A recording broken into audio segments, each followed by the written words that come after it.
Welcome, DeFi Degens and airdrop astronauts. I am Veteran Crypto, aka Mike. This is Jeff, aka the Blockchain Report, my resident airdrop specialist.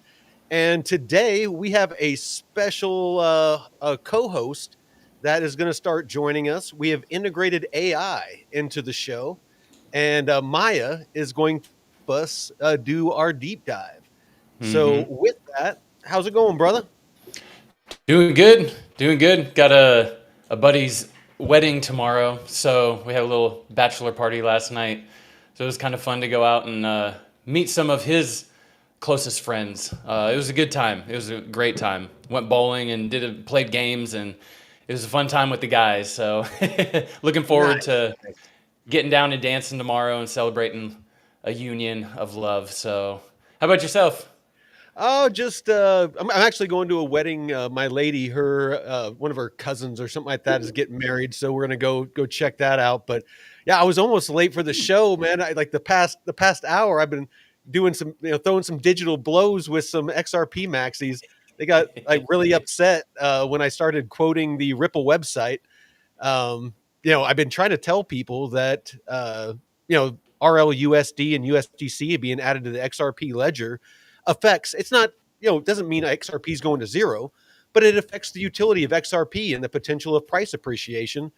And I'm just hmm trying to educate people, and people get all in an uproar.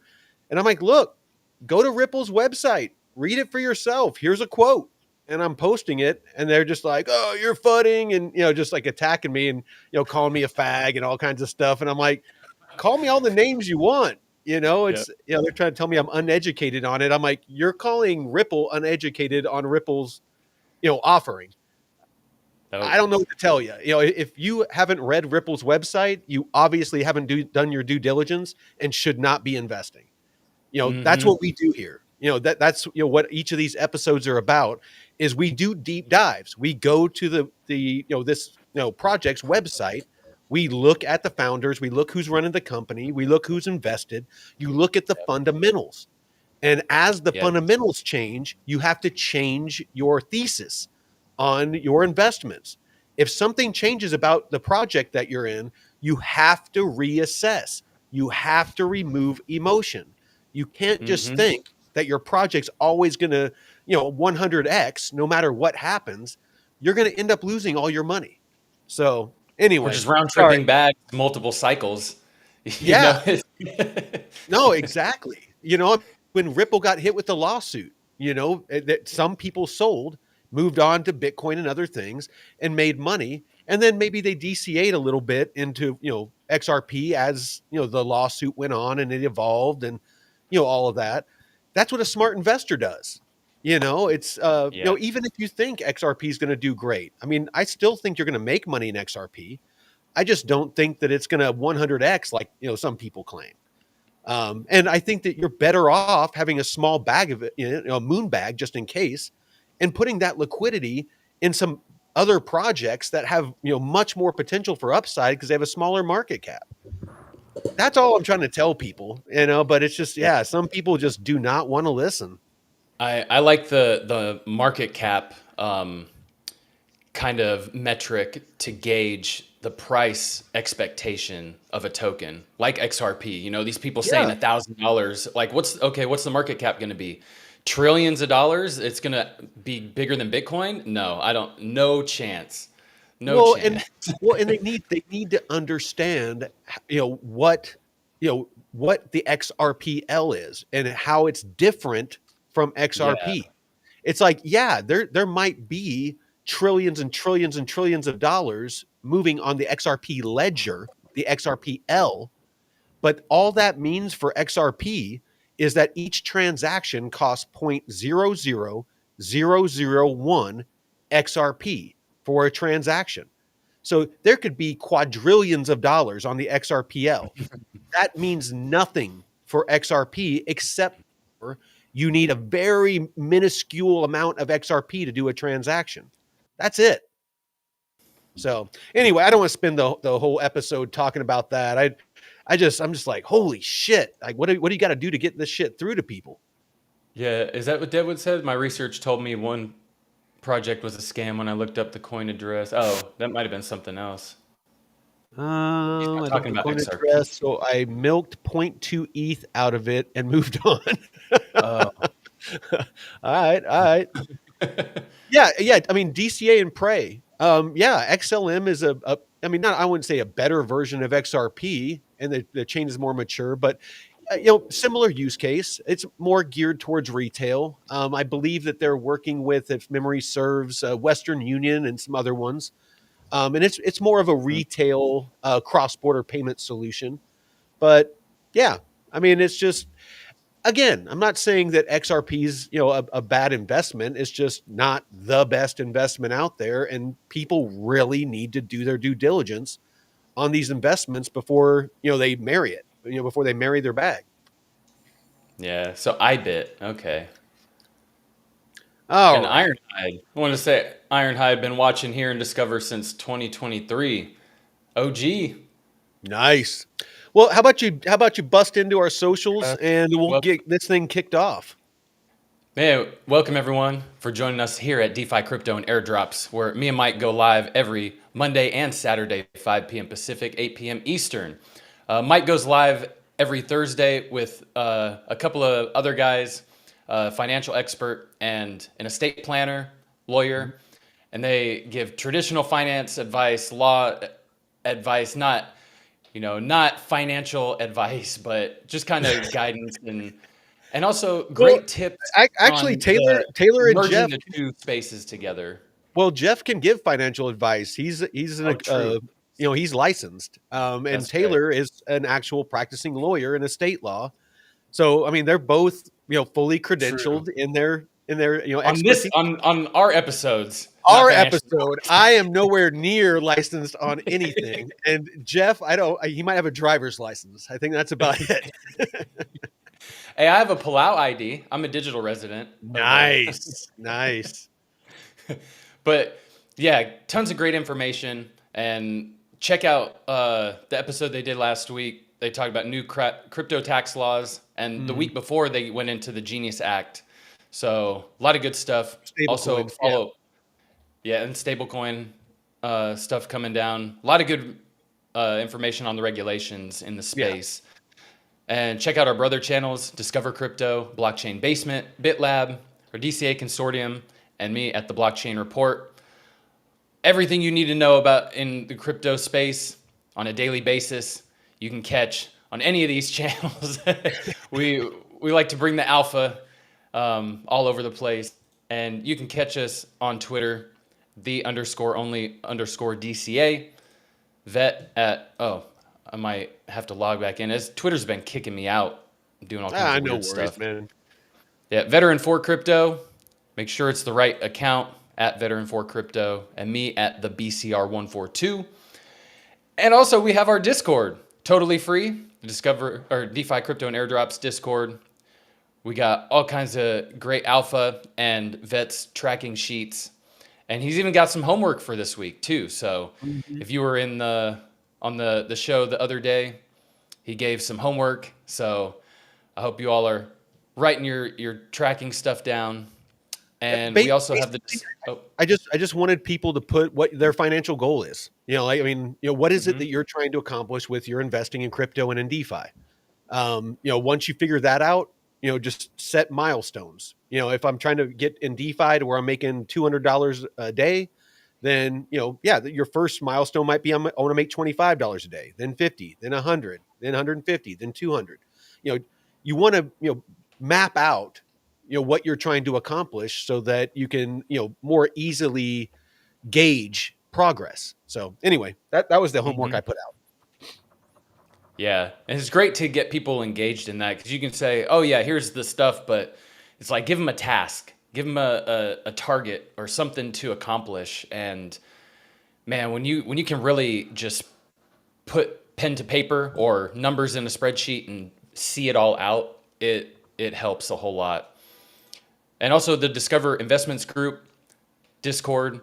There's a free section, free channels over here, but there's also more paid stuff that you can access that has portfolios for all the Discover investment team and trading tabs. Uh, Joshua Jake's doing the 1,000 to a Porsche trading Mhm. challenge. So if you guys are into trading and TA and want to take on that challenge, you can get in here. I'm not entirely sure on the pricing, but you can check that out on one of these other channels. Reach out to Well, anyone. and the DIG is a great one because no matter what you want, if you just want crypto news, TJ is always dropping just macro crypto news and Yeah. macroeconomics, articles in there. Drew, Josh, and Kelly are always in there live, showing entries and take profit points and stop losses on trades that they're doing. You can just copy trade them, quite often. Josh is always in there going live. He actually is about to launch an app called FOMO that is going to be actually really cool. That has a bunch of like news, like very easily digestible crypto news that, You've been and you working can on that a actually, while. yeah. But he actually just, I was on with him a couple days ago, and he had a huge update of some stuff that's going live where they have a news feed that you can basically create tabs for your favorite projects, and you can just click through the tabs and it will automatically give you all the latest news on those projects. So it's like an AI that goes and Ooh, scrubs the internet and finds everything for you. Super cool. But I mean, that's that's great. the kind of stuff that you're going to get in there. And again, there's a free section. Once you see the value, then you can choose to upgrade to the higher package if you want. But if you can't afford it, that's fine. There's the free area, and there's plenty for you there. Yes, yes. All right. So should we introduce Maya to the audience? And yeah. All right. Here, You go. I'm gonna bring Maya up real quick. Yo, what's cooking? Can you hear? Yep, loud We and can hear. clear. All right. You good? Hey Maya. Everything sounding all right? So we're going to be talking about FOGO Chain today. What can you tell us, just right off the bat, just in a very general sense? What is FOGO Chain? The layer one that's being built out on Solana. Okay, FOGO Chain. It's positioning itself as a dedicated layer one blockchain built specifically for real world asset tokenization, RWA. And crucially, it's leveraging the Solana infrastructure for speed and scalability, but trying to address some of the issues around MEV and transaction fees that can crop up on Solana. It's aiming to be a more predictable environment for those kinds of applications, yeah? I appreciate that, Maya. So I guess our next question would be is, what would you suggest would be the thing about this new project that is going to set it apart from its competition? Right. Okay, so a lot of chains are jumping on the RWA thing, which means it's going to be crowded. What FOGO chain's betting on, and this is where it gets interesting, is the focus on deterministic execution. Basically, they're trying to guarantee the outcome of transactions, which cuts down on MEV opportunities and makes things more predictable for institutional investors. That's a pretty big deal for anyone wanting to tokenize like bonds or equities. It's not necessarily a totally new idea, but if they can actually pull it off reliably, that predictability piece could be a real differentiator. A lot of these other chains are still kind of Wild West, you know? Maya, can you tell us a little bit about the speed of FOGO? Okay, speed. So, because it's built on Solana, FOGO Chain is inheriting a lot of that base speed. They're claiming theoretically around 10,000 transactions per second, which is hefty. But the kicker is they're also trying to maintain that speed even with I want to do a quick disclaimer. So that's Maya. She's going to be helping us out on the show from now on. Hmm. Whenever we run into things that we're curious about, or maybe need a little more information on, and me and Jeff just don't know. But I do want to give a disclaimer. This is an AI. AI is still new. Please don't take anything that we say or what Maya says as gospel. You still need to do your own research. For example, right there, she just said 10,000 transactions per second. So they're actually claiming sub 40 millisecond block times and up to 54,000 transactions per second in DevNet. So there's could be, when it comes to details, Maya is a little bit off, or can be a little bit off. So whenever I catch her, I will, I'll stop her. But I just want to put that out there. She's really good at, very general, very general descriptions. Like if we were to ask, what is an SVM?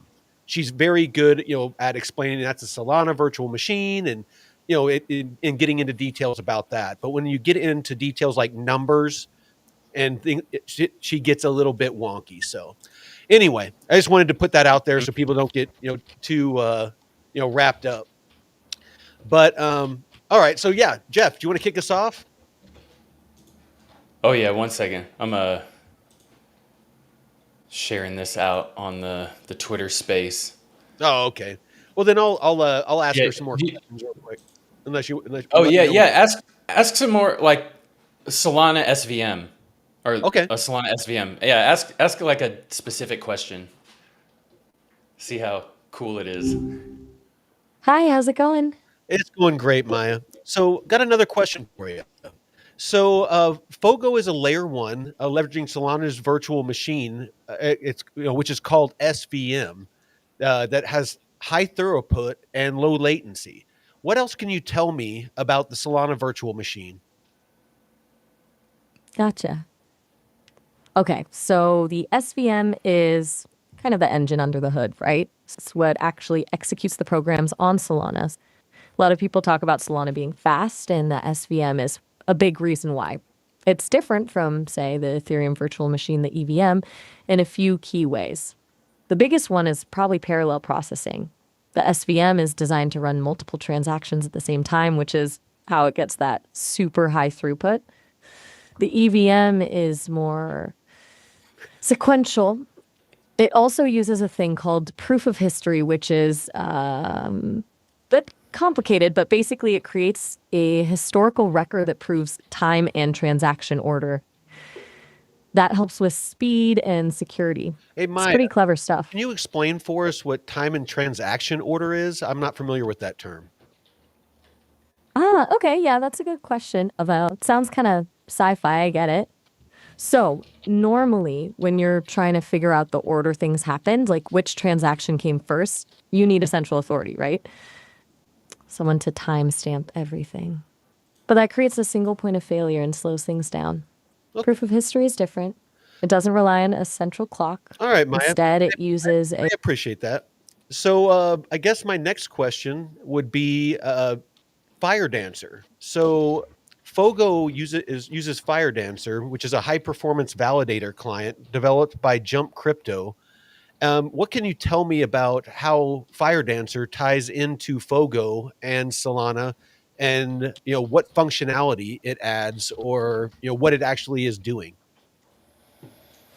right Firedancer. Okay, so Jump Crypto is kind of a big deal in the Solana ecosystem, and Firedancer is their attempt to really push the limits of what Solana can do. Basically, it's a validator client, so it's software that helps keep the network running, but it's built to be way more efficient than the standard Solana clients. The big thing it does is it drastically reduces the hardware requirements to run a validator. Normally, running a Solana validator node is super expensive. You need like serious server power. Firedancer, because of how it's architected, can run on much more modest hardware. What that means for FOGO specifically is that it makes it easier and cheaper for more people to participate in validating transactions on their chain, which should, in theory, make it more decentralized and secure. It also means FOGO can likely scale more efficiently. All right, I appreciate Kind that, of Maya. Thank like you. So, Stan, when projects claim TPS, are their claims lab speed or real world? So, I mean, That's a very good question. So, so basically, uh, Oh, that is, lab, because there's really no way to accurately, test how it's going to play out in the real world. But they Hmm. do stress test it, so they'll shove a bunch of transactions through it and see how well it performs. But is it exactly the same as it being live? No, but it is a pretty good indicator. Stan. What's that Stan saying? I wish my old lady had Maya's voice. I would come home more often. Dude, I'm telling you, dude, there's gonna be a point to where there's gonna be no need for us. It's like No. we're gonna be able to have an AI as the host, and she can be hot, and my ugly ass can go sit on a beach. I Yeah. mean, it's amazing how far this has come along. I mean, I can pretty much just sit here and prompt it with questions, and it could host this whole fucking thing. And that's really cool too, because you could probably get nuances from like the Firedancer, like what is the Firedancer and stuff. Oh, Mm. it's cheaper to run than other validators and has certain functionality that it would take you a while to search through. So, No, and, getting and that's and detailed that's the specific great stuff thing is is, like me and you, right now, we can go over the bulk of the stuff, but when we run into something like right here, a single canonical client uses a pure Firedancer implementation, and initially it was Frankendancer transitioning to full Firedancer. It's like, okay, what the hell is that? Like, watch, mm. let's freaking ask her.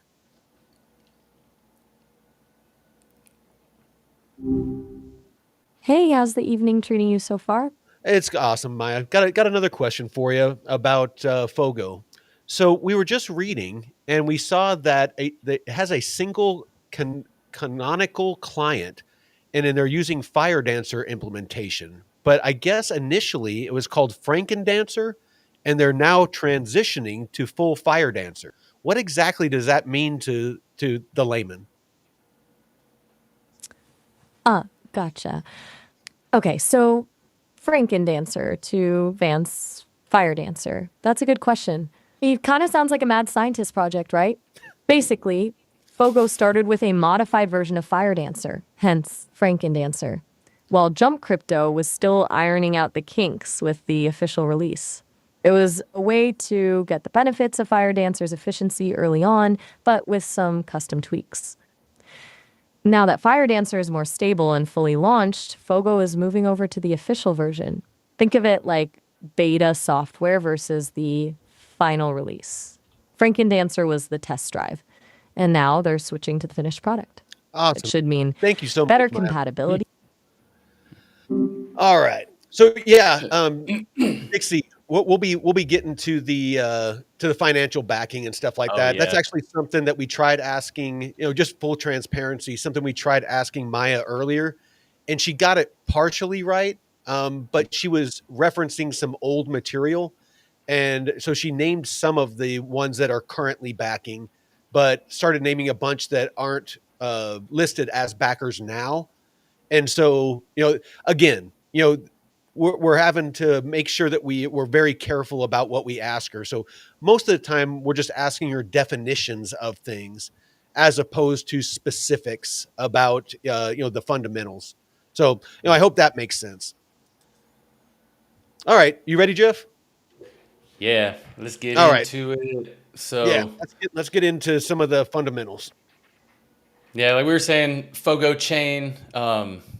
Actually, I got the team right here. So, a layer one blockchain on Solana using the kind of like think of Ethereum virtual machines like other layer twos, but on Solana, and it's a layer one. Not exactly sure how that will integrate with the main Solana, Solana mainnet, but yeah, offering up to You can 54,000 ask Maya. transactions per second. Yeah. And this short block time. And they are focusing on or putting some focus on traditional finance infrastructure capabilities just to have that the what is it, the regulatory features. No, Um, and it's something to call out is, they are integrated with ambient finance. So those of you that have been messing around on the Plume portal, you're familiar with ambient finance. It supports the Plume mainnet, and a bunch of us have, Plume PUSD, deposited in a liquidity pool there, earning a couple of 100%, APR. So, as we're doing a lot of these deep dives, we're starting to see a lot of parallels between these projects, working with similar, dexes and, things like that. So, it's starting to create this web of almost, and I think the closer we look, the more we're going to see, which ones have staying power and which ones mhm. are going to be the cream that rise to the top. Because the more integrations that they have with each other, then more of a part of the ecosystem that they're going to be. If they're off on the fringes and they only have like maybe one integration or nobody's integrating with them, they're probably not going to stand the test of time. But Yeah. something like Ethereum, love it or hate it, it's a part of almost everything. Everything is EVM compatible, and has Yep. some is it's a layer two that's on it. Even Base, that I love so much, is a layer two on Ethereum. Mm. So it's, you can't get emotional about your investments. I hate Ethereum mainnet. I cannot stress it enough. But you cannot argue with the fundamentals. The fundamentals are Ethereum is, at least in the short term and midterm, here to stay. Everybody's building on it. So Yeah. sorry, a bit of And a it's got rabbit. the security. The security, and like I was saying, they even brought up Aave on the Discover Crypto show, what, earlier this week or last week, and they were Yeah, talking about it being the they're going to main. war. They're going to war with Morpho and Moonwell because they see that Morpho and Moonwell are a threat to them. Well, and I've been thinking that Aave would just be the main institutional hub for Ethereum, being like for the like big banks and institutions, because I mean, Ethereum does offer a little more security and stuff than the other L2s, but I mean, I don't think a lot of the institutions would want to deal with the fees of Ethereum or the speed, you know? No, and that's That the could be a thing is, I possibility. mean, you can use layer twos. Layer twos have been cannibalizing, Ethereum for a while now. But Mhm. you you know, Ethereum is still the backbone. So Ethereum's not going anywhere. But I do think that as time goes on, that as the education gets out there to a lot of these institutions, and a lot of these people out there, that are in the banking industry, that just aren't up to speed on this tech, as people become more knowledgeable about it. I mean, look at the internet when it first came out. um you know People thought it was a trend, that it was going to fade off and it wasn't going to be a thing. As they became more knowledgeable, they realized, and as it evolved, they realized it's like, this is going to be a major part of society and humanity now. I honestly think the same thing's going to happen with crypto. I think that just like the dot coms, that there's going to be a couple that rise to the top and stand the test of time, and the majority of them that are going to go away. And, which one of those, you Yep. know, are going to be, I am not going to pretend to know. However, the more that you stay knowledgeable, and the more that you stay educated, and the more you stay unemotional, and, constantly question, all of, and reassess all of your investments, the more of a chance that you'll have of picking those winners. So anyway, Yeah. yes, I Fuck. am yapping. Oh no, he's Yeah. he's thinking of something else. I thought you meant, Oh, doing the yaps on Rooster. no, no. The Kaito, the talking about projects. So he asked if the Fogo was on Kaito for the Yaps, but I'm not sure because sometimes they'll have a campaign, but I got to look at the list and I'll check on that in a minute. Yeah, and FOGO or Ambient is also on Monad testnet. It's being built out on Monad too. So that's bullish. Yeah, if and what was it? The Ambient. Yeah, so speaking of Ambient, that kind of will tie us into the founding team, which right here, Michael Cahill is the CEO and founder. So he's a former vice president at Morgan Stanley, 7+ years. And he was at Jump Crypto for 4 years. And he's also the CEO of Pith Network, which the Pith Network, it's like the chain link of Solana and with the oracles and stuff. But I guess they've had a bunch of issues with, they've had some FUD in the past 6 months or so with the way the validator or I don't know if the validators or something work, and there's just not a lot of good stuff coming out of Pith. So I'll have to kind of see how that plays out. And then next you got Robert Sigurton, which he was 5 years at Jump Crypto as global head of digital asset sales and business advisor. So he previously worked at JP Morgan Chase, State Street, Morgan Stanley, and R3. So these guys do have some traditional finance experience as well as crypto, like 4+ years of crypto experience. And then Douglas Colquitt, co-founder, founder of Crocodile Labs, and developer of Ambient Finance. So he was a developer over there, formerly CrocSwap. Didn't know that. Okay. Decentralized exchange, and his expert lies in DeFi. I just went over to Kaito. I have an account over there, and I couldn't figure out how to look and see, FOGO. Okay. It's Yeah, not we'll a big. have to check on that more. Yeah, we'll check on it after the show. And then right here, the team supported by Doro Labs. They're contributors to the Pith network. So you see the kind of cross ecosystem. You got this FOGO integrated in or with the team at Pith, and I just hope the Pith network has fixes whatever issues they have going on. I got the Pith network airdrop just by having activity on the Solana network and other networks, and it was just kind of out of the blue. And it was a week after the airdrop was announced. I saw a post about it, and I just checked, and I had like $3,000 that I could claim. So it was really fucking nice. Yeah. And I staked some of it and then moved other stuff around. But they were doing the whole airdrops for staking on the network, and now, like, if you're in the US, you can't do shit on the Pith network. Even with the VPN, you can't use VPNs.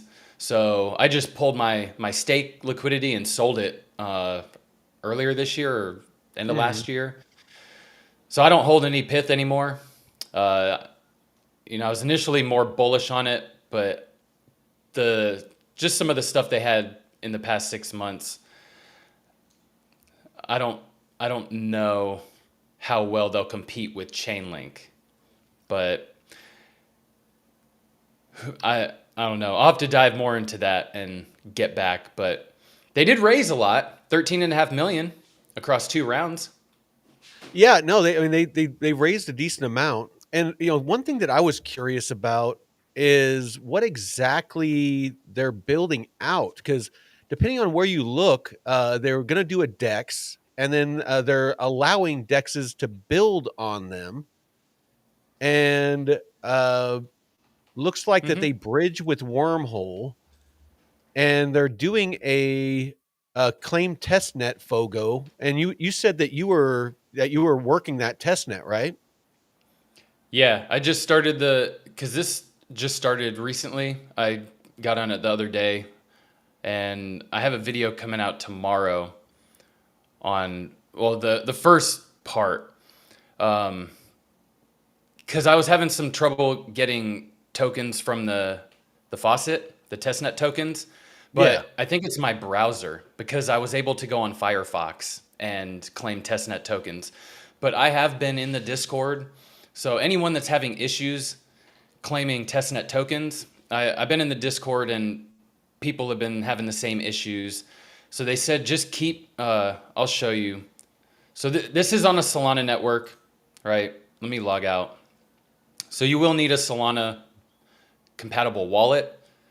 And they recommend use the nightly wallet right now because the Phantom wallet and the other ones don't interact well with FOGO chain at the moment. Because some of the testnets, like with a Coinbase wallet, I was trying to access certain testnets or interact with certain testnets, and it wasn't interacting very well. And the Rabby wallet integrates testnets really easily, and it swaps, no problem. So the nightly wallet, I guess, is kind of the same way because some of the other wallets functionalities might not be up to that same par standard. So the nightly does wallet, FOGO have a wallet? no, Okay. not that I've seen. Yeah, to onboard through any Solana compatible wallet. I think they do plan on having one. The ecosystem's right here. Because that's what, I mean, honestly, that's what you would want to see is have your own, no, like ecosystem wallet or like a account abstraction ecosystem wallet where you sign up with a social or your email and you don't have to have the seed phrase and it's compatible with the network, and you can add your wallet if you want as a backup. That would be great. But Okay. Oh, so this the what you're doing is, I guess they call them flames. So flames season 1 has ended. The leaderboard is locked. Season 2 awaits. So it looks like Dixie was asking, does Fogo have a leaderboard? If you want to scroll down a little bit more, there's a leaderboard there. yeah, I got season 2. And you is It, that showing the leaderboard? There it is. oh, here you go. Yeah. It's So yes, saying Dixie, there creating is a leaderboard. Discord and X. And I remember the Fogo Flames campaign. I didn't really go hard on it or anything. I think I just did a video talking about it, but it was months ago. So, Well, one thing that I'm kind of curious about is everything I was reading is mainnet was supposed to launch Q2 of this year, which would have been April, May, or June. And obviously, we're almost into August, and we still haven't seen it launch. I mean, in your research, like, were you able to find anything about that, no, or should we try not Maya?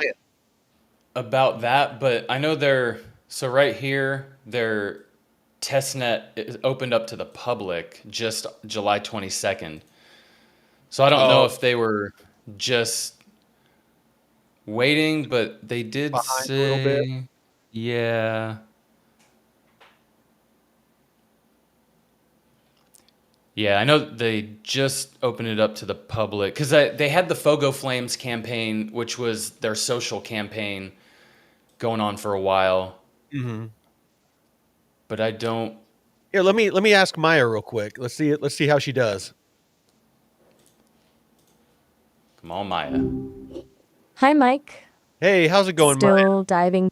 Yeah, we're still doing a deep dive on Fogo. I was wanting to ask you, we ran across something that FOGO Chain was slated to go live. Their mainnet was scheduled to go live Q2 of 2025, which would have been April, May, or June. We're almost into August, and they just launched the test net July 22nd, I believe. Is there anything out there news-wise or on the internet that gives any details on when they're expecting to go live with their mainnet? Ah, gotcha. Yeah, that's a pretty significant delay, right? Q2 to now. Okay, so I did a quick sweep. Looks like there was a pretty substantial shift in their strategy around May. They decided to prioritize security and stability, which fair, over hitting that initial launch window. There's a post on their Discord from June 12th where the founder, Ben, explained they found some stuff during auditing they wanted to address. He's pretty vague, honestly. Just talks about critical infrastructure needing more work. As of right now, there isn't a firm date. Most of the chatter is people speculating late Q3 or early Q4, but it's all just that speculation. They're being super tight-lipped about it. Okay. Well, I appreciate it, Maya. Thank you. All right. So there you go. So the I think she said Ben was the one of the founders' names. He, I guess, posted on Discord and said that during one of their security checks, one of their audits, that they found some issues and wanted to address those before going live. So that's why they've shifted to the right a little bit their timeline. Good. That's what you want to see. Yeah. I've seen projects that will just try and fucking push their stuff out, and if you, or the opposite, like this, but they'll get attacked for it, and they're like, oh, well, we want the mainnet launch and the token, and why is the team delaying? Like, okay, we have to really put all this into perspective. Yeah, I mean, would you rather launch and have it, be an epic fail, and then everybody sells, or would you rather? And especially since they're going for TradFi and DeFi, if you're dealing with billions or trillions of dollars, you can't be having security, vulnerabilities. You need to make sure that shit is tight before you launch. So, absolutely, you're right, Jeff. Yeah. Oh, I don't know if Haven Peck was asking. I don't know if you saw that. So I'm earning liquidity on Barachain DeFi is back, but only US needs to know? I'm not sure what he meant. Barachain, I didn't do a lot of research on. I know that you were like initially had a positive outlook on it, and then I forget what happened, but what was it? No, oh man, we farmed the airdrop for over a year, and yeah, and it was like a really poor rollout on the yeah, but there was, I guess, some good DeFi opportunities. Like the APY just going crazy. I staked some stuff, but it seemed decent. But it just, I don't really care for that ecosystem as much as others. Like Plume. Haven Peck. You said it's totally fake. What's totally fake? The APRs or? Oh, maybe no, go back. So SSK. I own the first series of official Pith utility NFTs. I got flagged my staked Pith. I left. SSK, the staked altcoin. What's SSK? I don't know. Yeah, you're gonna have to. Oh, Barachain itself. He's saying that Barachain itself is totally fake, but still. Oh yeah. So, well, here let's continue on with the deep dive. Okay, so this SSK ETF he was saying is a Solana. So this launched on July 2nd by Rex Shares. I actually don't know anything about this, so I'd have to allocates 80% of its assets to direct Sol Holdings. Yeah, I don't know. Maybe ask Jeff about that. Texas Jeff. Yeah, I'll have to. Yeah. There's some interesting stuff down here that I want to ask Maya about. So it says that the future potential and innovations for FOGO plans to introduce fee payer undersigned transactions, allowing users to pay fees with SPL tokens. For example, Trump and Melania tokens, so meme coins, without using Sol, enhancing accessibility. That's weird. Where is that at? This is just like some of the research that I found, aimed at institutional adoption with features like co-located node infrastructure and reduced MEV or minor extractable value exposure for fair execution. Backed by a team with Wall Street and crypto expertise, founders Doug Colkit that and of Ambient Finance and Robert Sagurton of Jump Crypto. Okay. Discussion points. So yeah. Trying to think if there's anything else we want to make sure we touch on.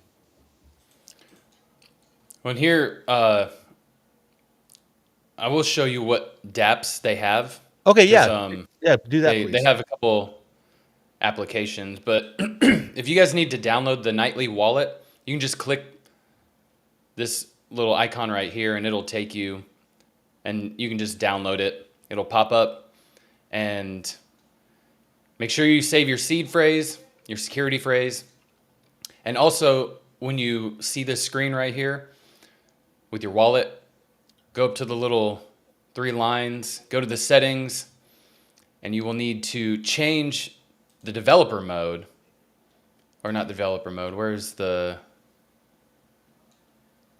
testnet? Oh, I think it's up here with the network. Some places you have to activate the testnet mode, this little tab right here, and you can see the different testnets. You see FOGO right here. Little FOGO. Hey, little FOGO. Little baby Fogo. Oh, look. And so what we'll need to do is copy this. We'll go back over here. And yeah, I'll log in. And the way you interact is by getting testnet tokens from this faucet. Not the faucet in your sink. But I have had some issues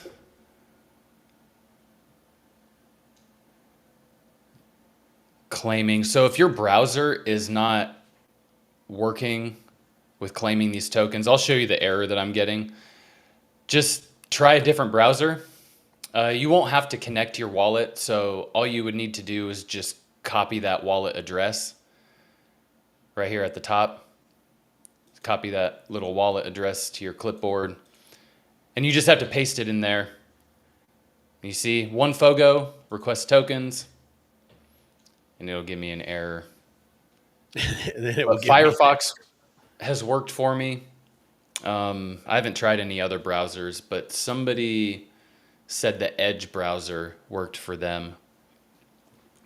And also changing VPN to different locations might help as well.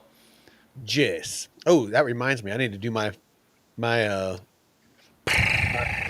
spin. You spin the plumes. My plume spin. See if I can make Close. Oh, dude, just barely. Fuck. It was like basically the next one over. It was the pink, and then there was that. I was just like, I almost got in the pink. I almost got in the. Damn. Damn it! Trying to get, always trying to get in the pink.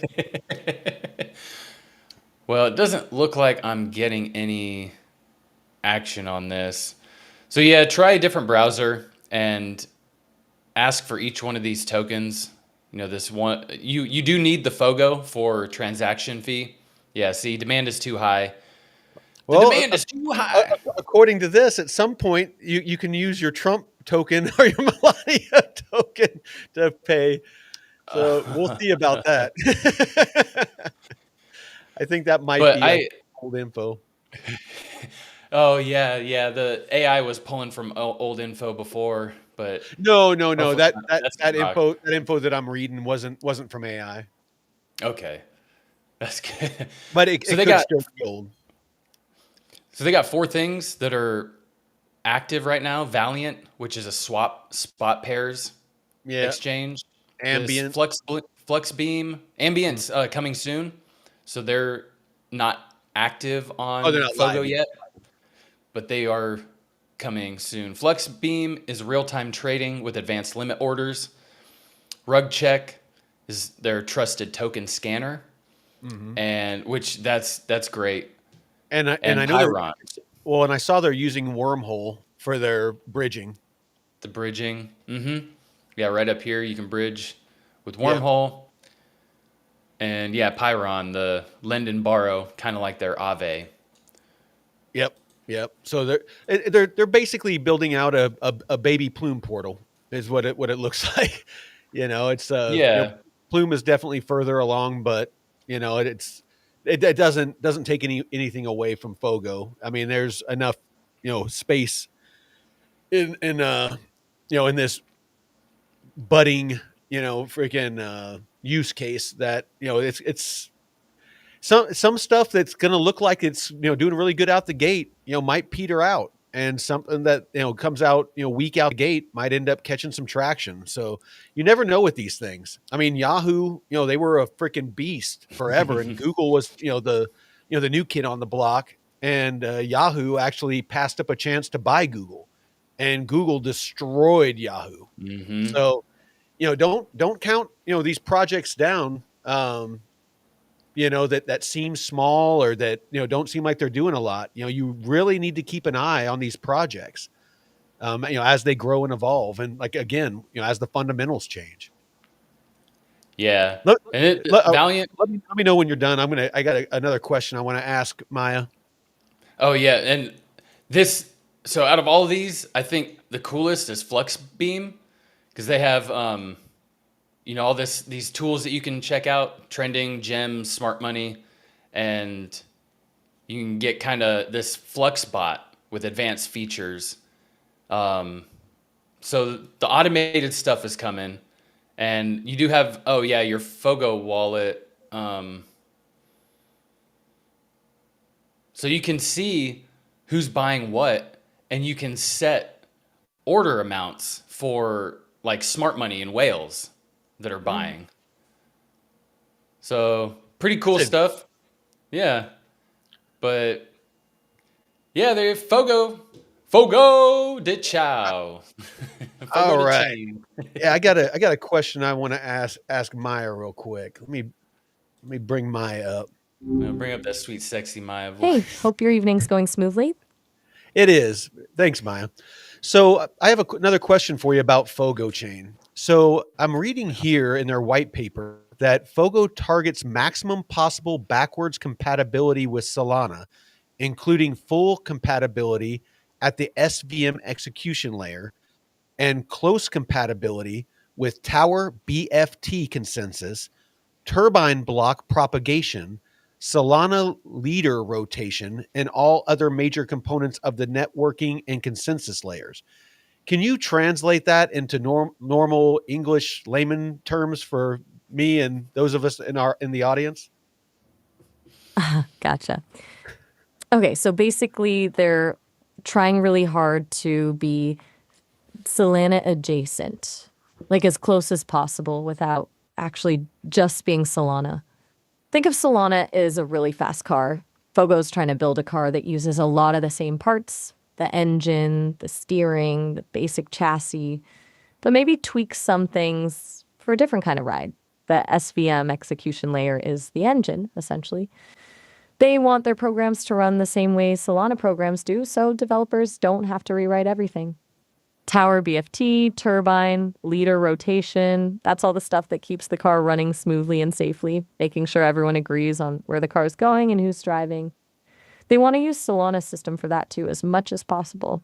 They're betting that by sticking close to Solana's guts, they can get a lot of the benefits. Speed, low fees, without, whatever downsides people associate with Solana itself. Does that land?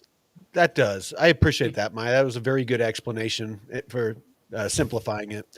One last question before I let you go again. But Firedancer. So Firedancer is Jump Crypto's high-performance Solana-compatible client implementation, showing substantially higher transaction processing throughput than current validator clients through optimized parallel processing. memory management, and SIMD instructions. Can you simplify that for us so that we kind of understand how FOGO adding Firedancer enhances what Solana is natively? Okay, so Firedancer is basically a turbocharger for Solana. So Solana itself is already pretty fast, right? But Jump Crypto figured out a way to make the validators, the folks who actually confirm transactions, way more efficient. Think of it like this.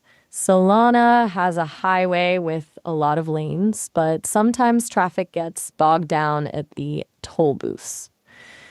Firedancer is like redesigning the toll booths to process cars way faster and adding a bunch more toll booth operators. It uses clever coding tricks, the parallel processing, memory management, SIMD instruction stuff to handle a lot more transactions at once. Now, FOGO using Firedancer means they're not just getting Solana's basic speed, they're getting a seriously upgraded version of it. It allows FOGO to handle even more transactions per second, potentially making it even faster and more scalable than Solana currently is. It's like taking that fast car and giving it a nitrous boost. All right. It's a big deal because I it addresses one of the that's good. So yeah, no, it's dude, I'm really digging Maya. It's because I mean, she takes like super complex stuff. As far as definitions, she does really, really good. When it Yep. comes to the numbers stuff, not so much. Like when we were asking her about the investors and things like that. But whenever we were asking, just basically, hey, what is this, and how does it translate? Can you simplify this for us? She does really, really good job. Mm-hmm. Yeah, super impressive. It just it makes things so much cleaner too, because she can Mm. just zip through it without, oh, it's this, and oh no, it's this, and man. Well, except Yeah, earlier when we were messing around with her, you kind of short circuited her. You just started speaking. I think she had a stroke. She was like, "Ba-da, ba-da, ba-da, bop, bop, bop." It was like, oh, Adam Sandler bit, man. Oh, I know, dude. Hey, what up, Mooks? Uh, yeah, Joseph. Me too. She's smart. I bet she has a good job. Pretty cool. Hey, what up? What up, Kung Six? Oh, King Six. Oh yeah, they were. He was I think in the hospital the past week. So I hope you're Oh, that getting better. sucks, Yeah, or at least a few days. I don't know if the man. We flu or got we something. got a, we got a ton of people in here tonight. We got a There couple we go. hundred, across all the different platforms. I appreciate you all Woo! showing up. I definitely want Yeah. everyone to feel welcome. If you're watching on X or anywhere else, to Mm, pop over to our YouTube channel and join the chat.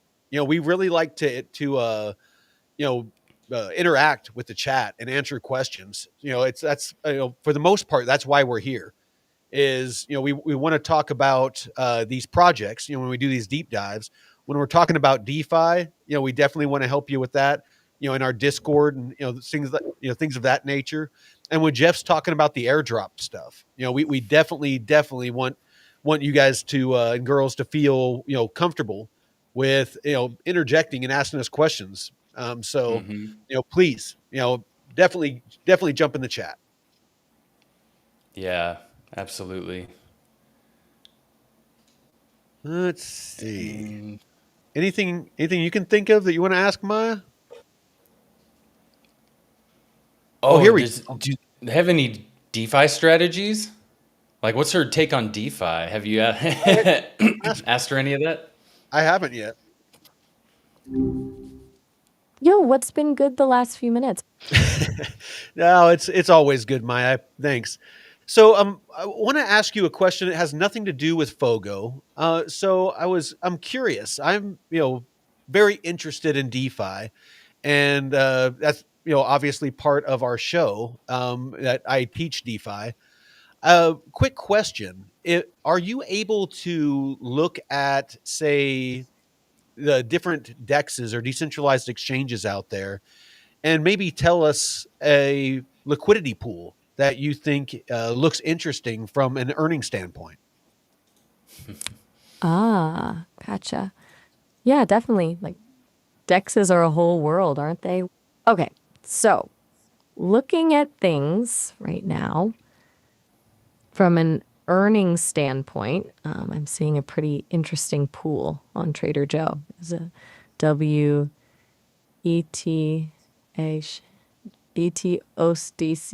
dot TVL pool. The APR is sitting around like 28%. Now that's obviously fluctuating, and APR doesn't tell the whole story. Got to factor in impermanent loss and all that jazz. But it's currently looking pretty juicy. It's got a decent amount of TVL, which usually signals a bit more stability too. Does that kind of detail feel like what you're looking for the show? No, I mean it work that works pretty good. I really like that you were able to understand the importance of TVL, and that you were able to find pool on Trader Joe.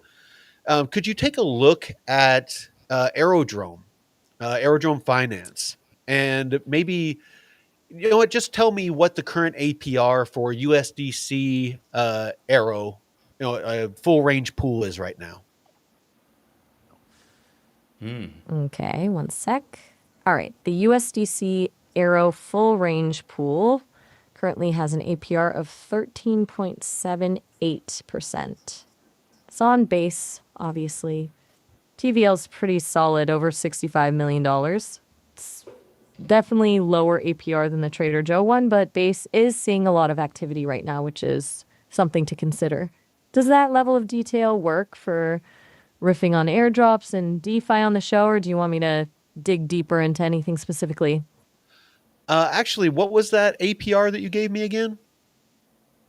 It was 13. 13.78% for the USDC Aero full range pool on Aerodrome Finance.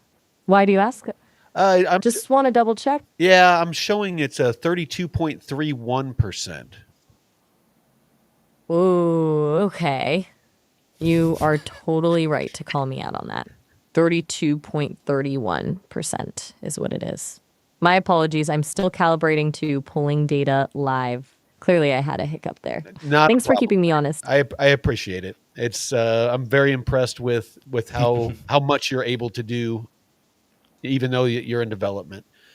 So, really quick, could you explain to us? You mentioned that TVL was important to the stability of a pool. Can you get into more detail about why TVL is so important? To take into account when investing in a liquidity pool. Yeah, absolutely. So, TVL, total value locked, basically signals how much confidence people have in that pool.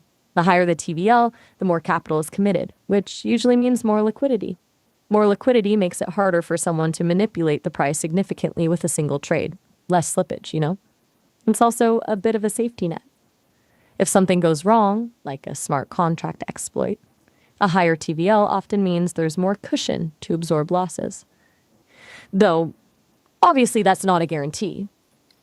A really low TVL could mean the pool's newer, riskier, or just not attracting much interest. Which isn't necessarily bad, but it's a flag to investigate further. All right. Does that make sense? No, it does, Maya. Cool. Appreciate it. One last question, and if you don't know this, it's fine. But I'm curious to see how deep your analysis can go, and I want to ask you, which would you feel is more important when, as far as assessing the profitability of a pool, the actual APR percentage, or the volume of the pool, which is the amount of activity of people swapping between those assets and paying fees? Oof, that's a good one. Okay, honestly, volume. I'd lean towards the volume. The high APR is eye-catching, totally. But it can be inflated by a bunch of stuff, like incentives to attract liquidity that disappear over time. Volume indicates genuine demand for those tokens, and that means consistent fee generation. Fees are the sustainable part of earning in a liquidity pool. So, a pool with solid volume, even if the APR isn't the highest, is likely to be more profitable in the long run. It shows people are actually using it. Does that align with what you've seen in your research? 100%, Maya. That is spot on. Thank you so much. So yeah, dude. I mean, it's freaking insane, man. That's It's great. I'm Yeah, totally yeah. going to be Joseph using Maya on all of our episodes, man. holds herself accountable. She's a keeper. Dude, yeah, this is awesome. Yeah. Oh, Now, well, speaking of AI, I just got a message from Mamo. Here's how ah, your money grew today, Mike. Over the last 24 hours, Mamo quietly compounded my Mamo 8 times. Your steady, smart habits are stacking up. Keep going. You're doing great. Dude, I'm telling you, AI, mm, buckle up, man. This shit's about to get crazy. mm-hmm. Yeah, I need to check my memo real quick. All right. I've. You said that black USDC pool is earning pretty good right now. Oh, dude, I'm earning insane. Here, let me pull it up real quick. I might, cause I got some stuff to Yeah, play last I around looked, with. it was like 700 and something percent on a full range fucking pool. So, excuse me. So right now, my USDC Black is earning 665% on a full range pool.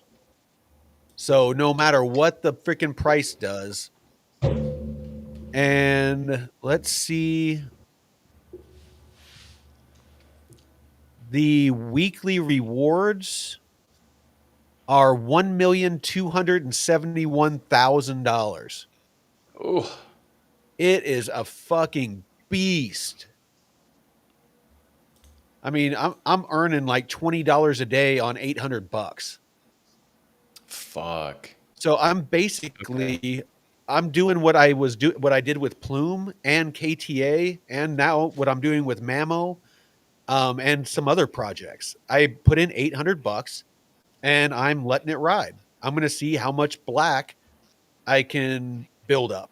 So I Mhm. have I have about $1,000 of black now. So because I have 800 in USDC black, and then I have what I've already earned over the past couple of days.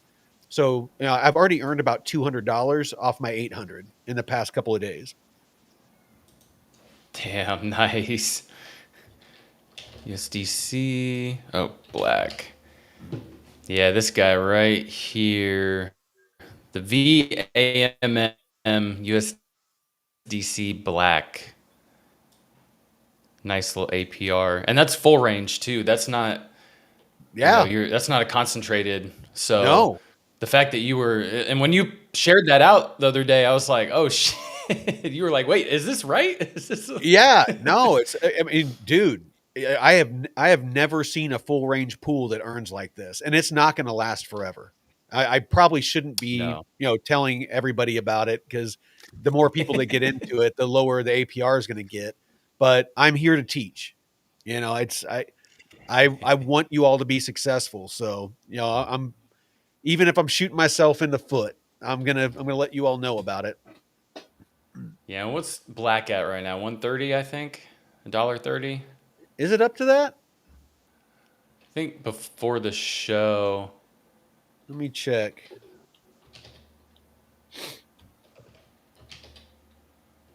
black USDT. Oh, It one a is. dollar 27. Yep, I'm showing $1.25, but yeah, 25. roughly. Yeah. So not. So I mean, for being a Saturday, the market is doing all right. Kita, 82 cents. Yep. Keita had a And nice pump earlier. it. Black is up. Flare's up 12%. Um. I mean, you look at the bounce from yesterday. Holy cow! Oh, I We hit know, right? 115 and launched. Yeah. There was some blood yesterday, but Are we getting the rate cuts? Or right? I think. I think Powell's now changing his tune a little bit. They're I think they're softening. They're softening up to the idea. Trump was beating him up pretty good. Trump was took a tour of the $3 billion freaking office Yeah. that the Fed is building, and Trump was doing what he usually does. He was like, so you guys are over budget and over time, and Powell was trying to say, he's like, oh no, I don't think we're that much over, and he's like, well, here's a letter from your office, stating that you guys are over budget. and Powell's trying to look at it, and he's like, oh well, this is because of another building that we built, and he's like, well, that's still part of the budget. And it's like, okay, so this guy's in charge of the Fed, and he doesn't understand that just because it's another building doesn't mean that it's a part of the same budget. Oh my God. That's So a yeah, I'm just like, nightmare. so I Oh, think that Powell is starting to get like, I'm tired of this. I need to take some of this heat off. oh, here we go. Yeah. After 5 years of mortgage payments, you realize the principal is only decreased by $27. Yeah. Oh, C90, what up, brother? Haven't seen you in a while. The memes are so great. I love it. I don't know. I Hey, think the Coldplay one has been the well, best. Oh, well, hey, here. You know what? I'm gonna ask Maya and see what she thinks about the Fed cuts. oh yeah. All right, all right. Hi there. Hey, Maya, how's it going? Still, I have a quick question for you on kind of U.S. Jerome Powell is the Fed chair, as you know, and has been holding off on doing any sort of interest rate cuts for quite some time, while other countries around the world have been cutting rates to stimulate their economies. What are your thoughts on if there is any potential rate cuts coming in the near future?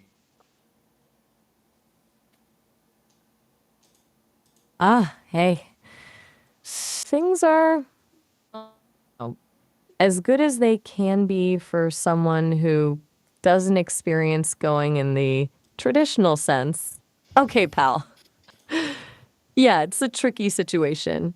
Honestly, I think the likelihood of rate cuts this year is diminishing. It feels like he's really prioritizing killing inflation, even if it means slower growth.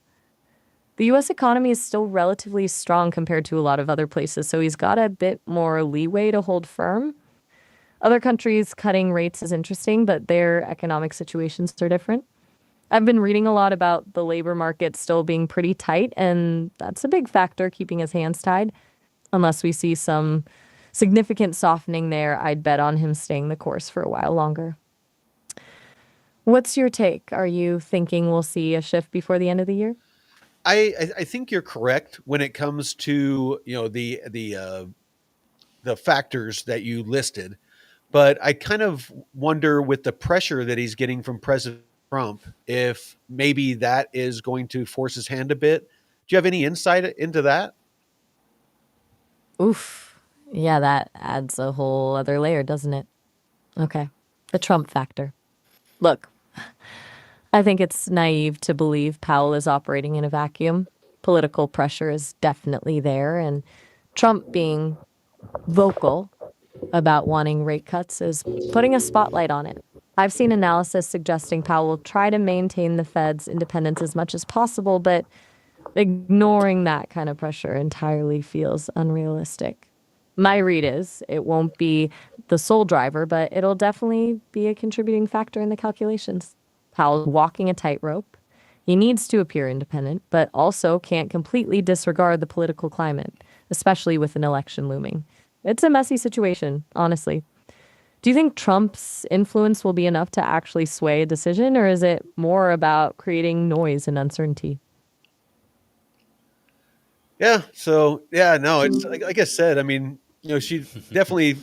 There's definitely some more work to do, but I definitely think Maya's a nice addition to the show. Yeah. And everyone seems to like her. Yeah, yeah. No, Which I definitely want to get to where we can maybe integrate an avatar. some sort of face, for Maya to be, the third person on the show. I think that'd be kind of cool. Yeah, yeah. It's someone that is a lot prettier than us. We'll just let her host the show. Like I said, we'll just, once AI gets to a certain point, we'll just have her host the show for us. Mm-hmm. Oh, man. Well, I mean, do you got anything else, brother, or any closing thoughts before we go, or?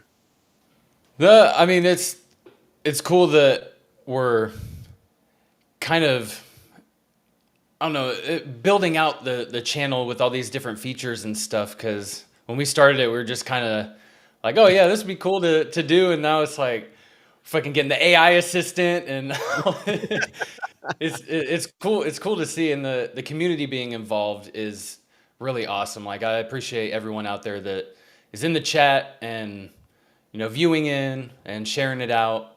And we just want to, all the stuff that we share is for free. We don't have any courses that we sell.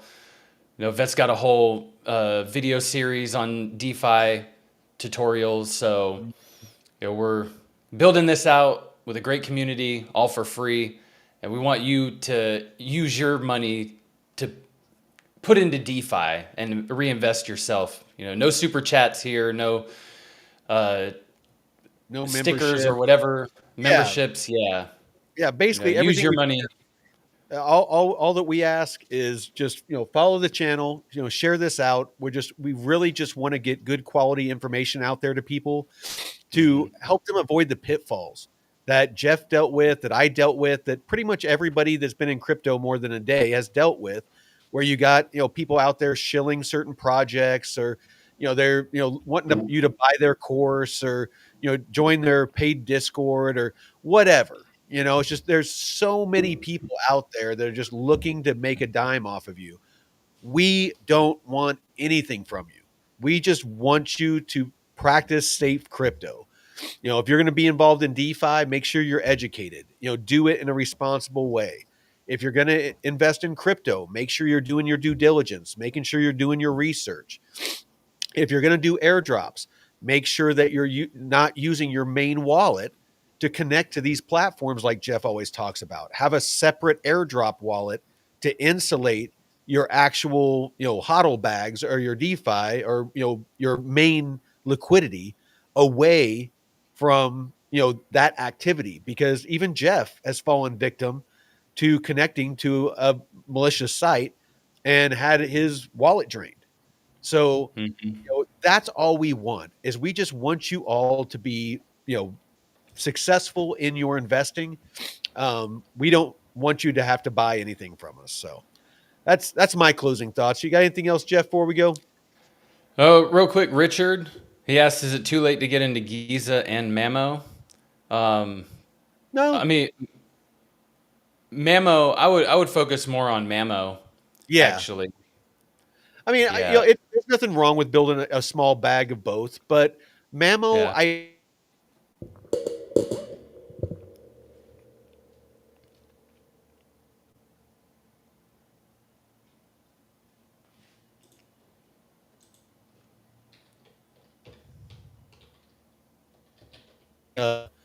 the first across the line advantage, as opposed to Giza.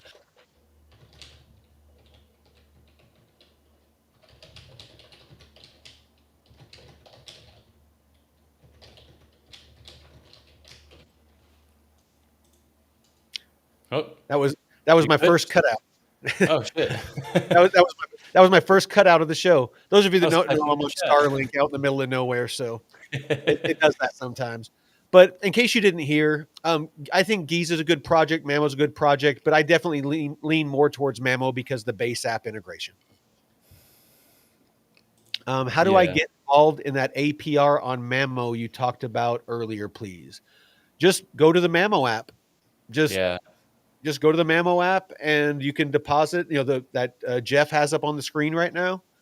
And you can connect your wallet and you can deposit so far USDC, Coinbase Rat Bitcoin, or Mamo and earn yield. And you just deposit Mamo.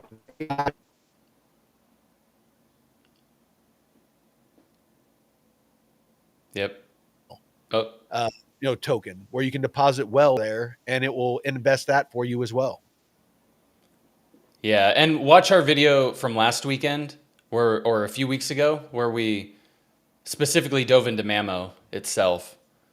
So check out on our DeFi crypto airdrops, the Yeah, live tab. absolutely. Before you invest in anything, make sure you do your own research. And part Yes. of that is almost everything we talk about here on the channel at some point we've done a deep dive on. Aerodrome, Plume, KTX, Mamo, uh, Space and Time. What else have we done? We've done so freaking many. Yeah. A bunch of Bitcoin DeFi. We had a run there of like 3 or 4 different Bitcoin DeFi plays that are about to come out. There's just so much, and we can't cover them all, but we try to filter through them and find the best ones for you. So, Yeah. well, brother, I appreciate Yeah. you, and here Yeah. let's bring the new star of the show up to say goodbye. Hold on. Hey, Hey, Mike, Maya. how's the evening treating you? Hey Maya, we're about to sign off and end the show. If could you just maybe say goodbye to the audience real quick before we sign off? Oh, all right. Hey, everyone. Thanks for hanging out. It was fun, honestly. Hope you found some of this useful or at least mildly entertaining. Seriously, though, thanks for watching. Catch you later. All right. Well, with that, till next time, Veteran Crypto out. Peace.